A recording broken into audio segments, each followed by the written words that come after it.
فرزانہ کی شادی فراز سے ہوئی تھی اور سعدیہ کی شکل میں ایک خوفناک ساس بھی سے مل گئی تھی جو بات بات پر فرزانہ کے کاموں میں کیڑے نکالتی تھی، لیکن فرزانہ بڑی ہی صابر لڑکی تھی۔ چلیے دیکھتے ہیں کیا فرزانہ اپنی ساس کو راہ راست پر لے آتی ہے۔ فراز جب دفتر سے گھر آتا ہے تو ماں وہیں پر موجود ہوتی ہے۔ فراز میرے بیٹے آ گئے تم؟ جی ماں جی، میں آ گیا ہوں۔ بیٹھو ابھی میں بہو کو بلاتی ہوں۔ ماں بڑی بھوک لگی ہے، کچھ کھانے کو ملے گا؟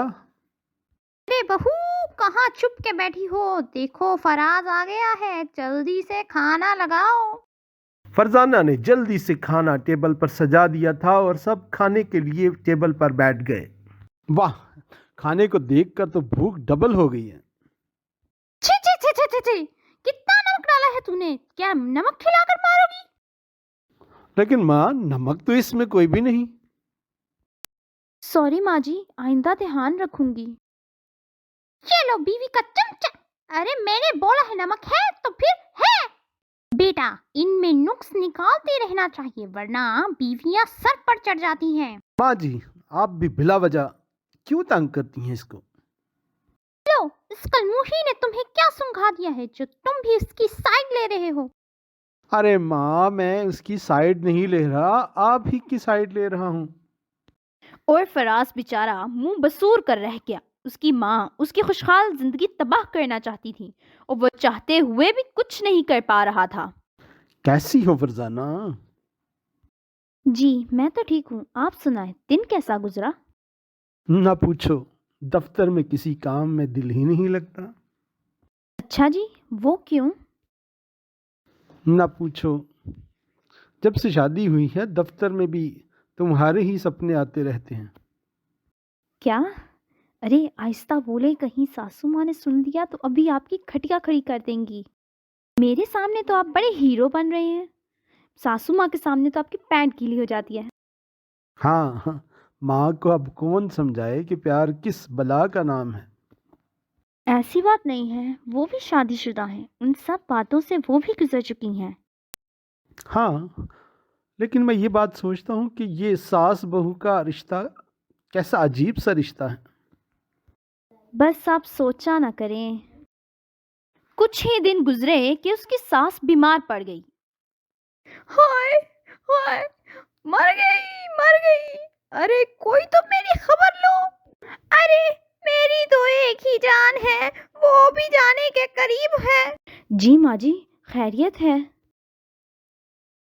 اے کلموہی، میں یہاں مری جا رہی ہوں اور تو پوچھ رہی ہے کہ خیریت ہے؟ ماں جی حوصلہ رکھیں، کچھ نہیں ہوگا آپ کو، میں ہوں نا آپ کی تیمارداری کے لیے۔ بس بیٹا بس، اب میرے جانے کا سمے آ گیا ہے، اب میں نہیں بچوں گی۔ اب کیا تھا، فرزانہ نے سعدیہ کی ایک بیٹی کی طرح خدمت کی، اس کی دوائی دارو کا خیال رکھا اور کچھ ہی دنوں کے بعد ماں جی اب سنائیں آپ کی طبیعت کیسی ہے؟ میں ٹھیک ہوں بیٹا۔ لیکن ماں جی ڈاکٹر کہہ رہا تھا کہ آپ کو جلدی آرام آنے کے لیے انجیکشن لینا پڑے گا۔ کیڑے پڑے اس ڈاکٹر کو، میں نے تو زندگی میں بھی انجیکشن نہیں لگوایا۔ فراز کو پتا تھا کہ ماں سب سے زیادہ ڈاکٹر کے انجیکشن سے ڈرتی ہے، لیکن اب دیکھتے ہیں کہ وہ کیا کرے گی۔ ماں جی آپ وہم نہ کریں، میں ہوں نا آپ کے ساتھ۔ اب کیا تھا، فرزانہ نے سعدیہ کی ایک بیٹی کی طرح خدمت کی، اس کی دوائی دارو کا خیال رکھا اور کچھ ہی دنوں کے بعد سعدیہ بالکل ٹھیک ہو گئی۔ ماں جی کیسی ہیں آپ؟ لگتا ہے ڈاکٹر کی دوا نے بڑی جلدی اثر کیا۔ نہیں بیٹا، یہ جادو ہے میری بہو کا، جس محنت اور محبت کے ساتھ اس نے میری تیمارداری کی، اسی وجہ سے میں ٹھیک ہو گئی۔ لیکن آپ تو اس کو کوستی ہی رہتی تھی۔ ہاں بیٹا، تمہیں تو پتا ہے میری عادت کا، لیکن آج اس نے اپنی محبت سے ثابت کر دیا کہ یہ میری ہی بیٹی ہے۔ کوئی اچھے کرم کیے ہوں گے جو مجھے اس جیسی پیاری اور سمجھدار بہو ملی۔ اور فرزانہ اپنی ساس کی ان باتوں کو سن کر خوش ہو رہی تھی اور خدا کا شکر ادا کر رہی تھی جس نے اس کی ساس کے دل میں محبت پیدا کر دی تھی۔ اس کے بعد سب ہنسی خوشی رہنے لگے۔